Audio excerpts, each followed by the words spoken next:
నమస్కారం. హెచ్ఎన్9 టీవీ ప్రేక్షకులకు స్వాగతం. ఈ కార్తీక మాసంలో మహాశివుని ఎంతగా పూజిస్తామో మహావిష్ణువును కూడా అంతగానే పూజిస్తాం. ఈరోజు కార్తీక పౌర్ణమి సందర్భంగా నెల్లూరు రంగనాయకులపేటలోని రంగనాథ స్వామిని ఓసారి దర్శించుకుందాం రండి.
కార్తీక పౌర్ణమి సందర్భంగా నెల్లూరు రంగనాయకపేటలోని రంగనాథ స్వామి దేవస్థానంలోని ప్రధాన పూజారితో మాట్లాడదాం.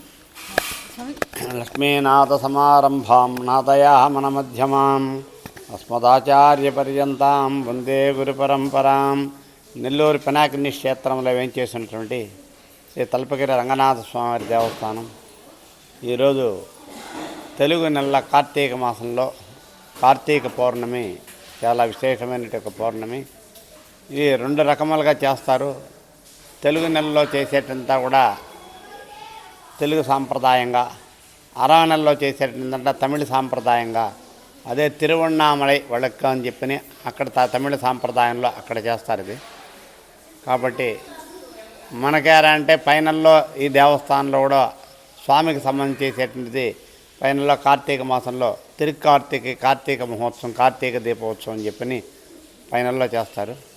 కానీ మన ఉండేటి యొక్క దేశంలో ఉండే ఆచారం ప్రకారంగా కొన్ని యొక్క రాష్ట్రముల్లో ఈరోజు కార్తీక పౌర్ణమి చేయడం వదలడం అనేది చాలా విశేషమైనది.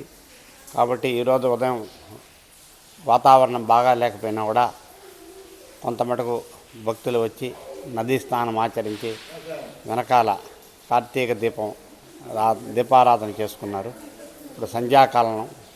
ఇప్పుడు సంధ్యాకాలంలో కూడా మళ్ళీ దీపారాధన చేసుకుని దీపంలో వదులుతారు. ఈ కార్తీక మాసంలో కార్తీక పౌర్ణమి రోజు హరిహరాదులు, హరి అంటే విష్ణువు, హర అంటే శివుడు.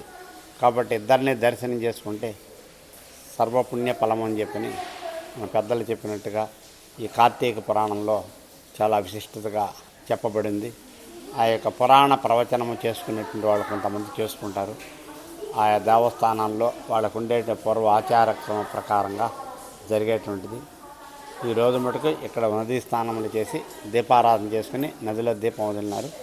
ఇప్పుడు సంధ్యాకాలంలో ఇప్పుడు కూడా దీపారాధన చేసుకుని స్వామిని దర్శనం చేసుకుని నదిలో ఈ అరటి చెట్టు పట్టలు ఉంటాయి. ఆ పట్టల్ని కత్తిరించి దాంట్లో నెయ్యిలో ఒత్తిని నానబెట్టి ఆ ఒత్తిని వెలిగించి నదిలో వదులుతారు.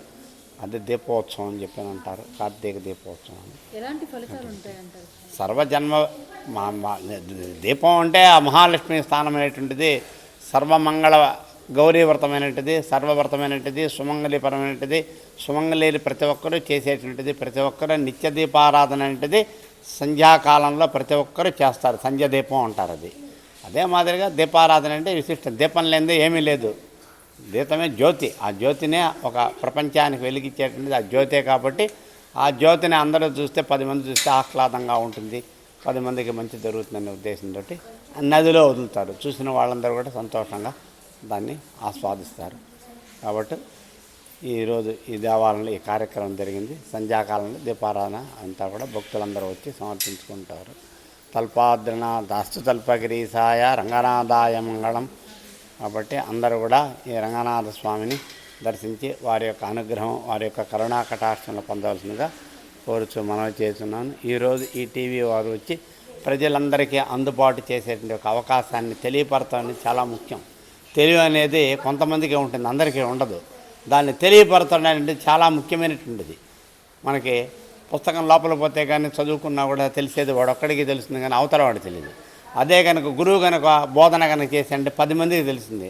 ఆ మాదిరి మీరు చేసేంటి యొక్క ప్రచారం కూడా మన విశ్వ హిందూ పరిషత్ కానీ, మన ధర్మ పరిషత్ కానీ, ధర్మ ప్రచారం కానీ అందరికీ కూడా మన హైందవ ధర్మాన్ని కాపాడే బాధ్యత, దేవాలయంలో భగవంతుడిపైన భక్తులకి ఎంత నమ్మకం ఉంటుందో మీకు కూడా అంత నమ్మకం కలిగి మీరు కూడా అంత ప్రచారాన్ని చేయాలని కోరుతూ మీకు అందరికి కూడా ఆయురారోగ్యం వర్ధిల్లాలని చెప్పి భగవంతుని ప్రార్థిస్తాం. శ్రీ రంగనాథ స్వామివారి దేవస్థానం ఈవో ఆళ్ల శ్రీనివాసరెడ్డి గారు మనతో ఉన్నారు. ఆయనతో మాట్లాడదాం. సార్ చెప్పండి, ఈరోజు కార్తీక పౌర్ణమి సందర్భంగా ఎలాంటి కార్యక్రమాలు జరిగాయి సార్? నమస్కారం అమ్మ. నెల్లూరు పట్టణంలో అతి ముఖ్యమైన పురాతనమైన దేవస్థానం శ్రీ తల్పగిరి రంగనాథ స్వామి దేవస్థానం. ఈ దేవస్థానంలో ఈ కార్తీక పౌర్ణమి సందర్భంగా ఉదయం 5 గంటల నుండి మహిళలు దేవస్థానానికి విచ్చివేసి స్వామివారి ఎదురుగా ఉన్న పెన్నా నదిలో స్నానం చేసి స్వామివారి వద్ద దీపాలు పెట్టుకోవటం జరుగుతుంది.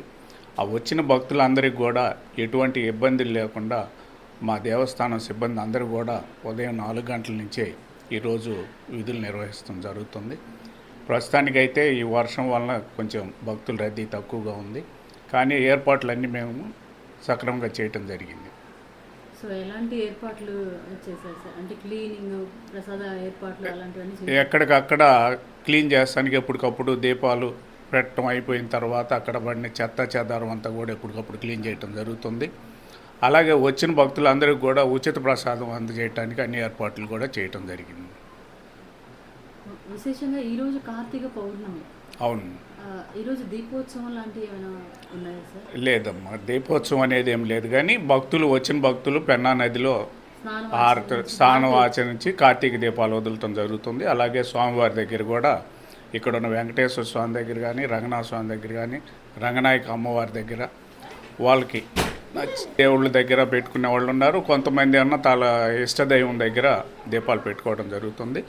మేము ఎప్పటికప్పుడు కూడా ఆ దీపాలు వాళ్ళు పెట్టుకునేదానికి అనువుగా ఇక్కడ వాతావరణాన్ని ఏర్పాటు చేయటం జరిగింది. భక్తులందరికీ కూడా శ్రీ తల్పగిరి రంగనాథ స్వామి ఆశీస్సులు ఉండాలని మనస్ఫూర్తిగా కోరుకుంటూ భక్తులందరికీ కూడా కార్తీక పౌర్ణమి శుభాకాంక్షలు. ఏర్పాట్లు ఎలా ఉన్నాయో భక్తుల మాటలో అడిగి తెలుసుకుందాం. రంగనాయక స్వామి దేవస్థానంలో ఆస్థానం వాళ్ళందరూ కూడా మంచిగా ఏర్పాట్లు చేశారండి. స్నానానికి కూడా ఘాట్లు ఏర్పాటు చేశారు. ఈ తర్వాత మంచినీటి ఏర్పాటు, వర్షం రాకుండా కూడా మంచిగా ఉంది. క్యూ లైన్ పద్ధతి చాలా బాగుంది. అన్ని పద్ధతులు ఈ ఆస్థానం వాళ్ళు మంచిగా ఏర్పాట్లు చేశారు. ప్రజలకు ఎటువంటి ఇబ్బందులు కలగకుండా చూస్తున్నారు. కార్తీక మాసంలో కృతికా నక్షత్రము అనేది సుబ్రహ్మణ్యేశ్వర స్వామి యొక్క నక్షత్రం అండి. పౌర్ణమి కృతికా నక్షత్రం రోజు వస్తుంది కాబట్టి కార్తీక మాసంని కార్తీక పౌర్ణమి కూడా చాలా ముఖ్యంగా ఏర్పాటు చేశారు. ఈ కార్తీక పౌర్ణమికి త్రిపురి పౌర్ణమి అని, దేవ దీపావళి అని కూడా పిలుస్తారు. అసలు ఈ కార్తీక పౌర్ణమి అనేది తారకాసురుడు అనేటువంటి భయంకరమైన రాక్షసుడు ప్రజలను ఇబ్బందులు పెడుతూ 1000 సంవత్సరాలు పరిపాలన చేసిన తర్వాత మన సుబ్రహ్మణ్య స్వామి కార్తికేయుడు ఆ యొక్క త్రిపురాసురుడిని సంహరించిన రోజు ఈ కార్తీక పౌర్ణమి. ఈ రోజున పూర్వకాలంలో ఆయన సంహారం జరిగింది కాబట్టి ప్రజలు ఎంతో ఆనందోత్సవాల్లో జరుపుకున్నారు.